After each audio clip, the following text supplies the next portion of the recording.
le futur. Après le bug de l'an 2000, la civilisation a été éradiquée. Toutes les connaissances ont été perdues. Objection! Tetris est un classique indémodable du jeu vidéo, un jeu de réflexion aussi simple que Rotor qui connaît régulièrement de nouvelles incarnations. Mais l'histoire de ce jeu se révèle riche en rebondissements. Tout commence avec un jeune chercheur russe du nom d'Alexei Leonidovitch Pajitnov au milieu des années 80.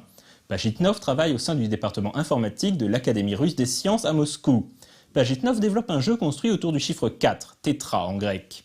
Le principe est de manipuler des tétrominos, c'est-à-dire des formes composées de 4 carrés combinés. Il faut agencer ces tétrominos pour former des lignes afin que les faire disparaître, et si le joueur parvient à faire disparaître 4 lignes d'un coup, il obtient plus de points.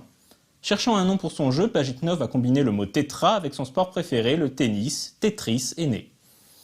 Ayant développé le jeu au sein de l'académie dont il est employé, Pajitnov ne conservera aucun droit sur sa création, ceci revenant au gouvernement soviétique. Le jeu remporte un franc succès en Russie et dans les pays d'Europe de l'Est, et finit par être repéré par une compagnie anglaise nommée Andromeda. Andromeda va alors licencier les droits de Tetris tout autour du monde, alors même que le jeu ne leur appartient pas. Le gouvernement russe finit par réagir et fonde une entité appelée Electronorg Technica, ou Elorg pour les intimes, pour gérer les droits de Tetris. Il cède une licence officielle à Atari pour un portage de Tetris en arcade et confère à Nintendo les droits exclusifs pour les versions console.